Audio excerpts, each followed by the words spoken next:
Israel फिलिस्तीन के बीच छिड़े भीषण युद्ध की विभीषिका में अब तक दोनों ओर से लगभग 1,500 लोगों के मारे जाने की खबर आ रही है। गाजा पट्टी की ओर से हमास के चरमपंथियों ने पहले 20 मिनट के भीतर 5,000 रॉकेटों से हमला कर पूरे इजराइल को दहला दिया, जिसके बाद इजराइल के प्रधानमंत्री बेंजामिन नेतान्याहू ने पिछले 40 साल में पहली बार इजराइल की ओर से युद्ध की औपचारिक घोषणा कर दी। यहूदी स्टेट इजराइल और इस्लामिक स्टेट फिलिस्तीन के बीच छिड़े इस युद्ध का असर अब दुनिया भर के अलग अलग देशों पर भी पड़ता दिख रहा है। इसे लेकर दुनिया में गोलबंदियां शुरू हो गई हैं और इजराइल फिलिस्तीन के समर्थन में दुनिया भर के देश खड़े होने लगे हैं। अधिकतर मुस्लिम देश जहां फिलिस्तीन के समर्थन में खड़े हो गए हैं और हमास की ओर से युद्ध की शुरुआत को जायज बता रहे हैं, तो वहीं अधिकतर पश्चिमी देश इस युद्ध में इजराइल का समर्थन करते दिखाई दे रहे हैं, जिनका कहना है कि इजराइल को अपने ऊपर हुए हमले पर उचित पलटवार करने का अधिकार है।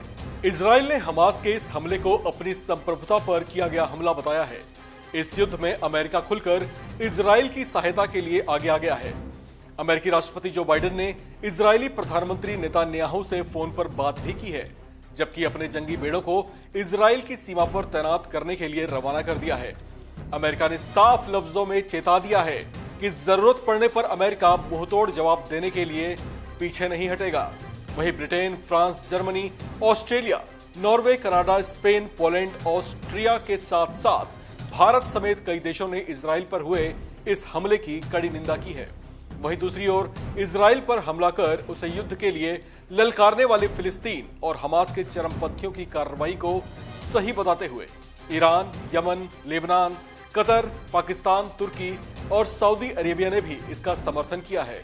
इन देशों का कहना है कि युद्ध के ऐसे हालात पैदा करने के लिए खुद इजराइल ही जिम्मेदार है।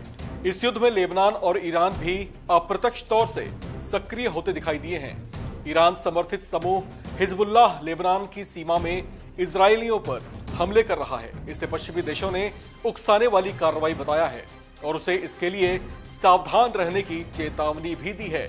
आपको बता दें कि ईरान ऐतिहासिक रूप से इस विवाद में फिलिस्तीन का समर्थन करता रहा है, जबकि इस युद्ध में उसकी सक्रियता की खबरों को लेकर कहा जा रहा है कि पिछले कुछ सालों में अमेरिका के साथ हुए उसके खराब रिश्तों को लेकर भी इस युद्ध में वो बढ़ चढ़कर फिलिस्तीन का समर्थन कर रहा है।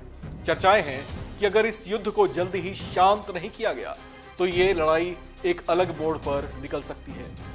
इस खबर में फिलहाल इतना ही। बाकी अपडेट्स के लिए आप बने रहिए वन इंडिया हिंदी के साथ।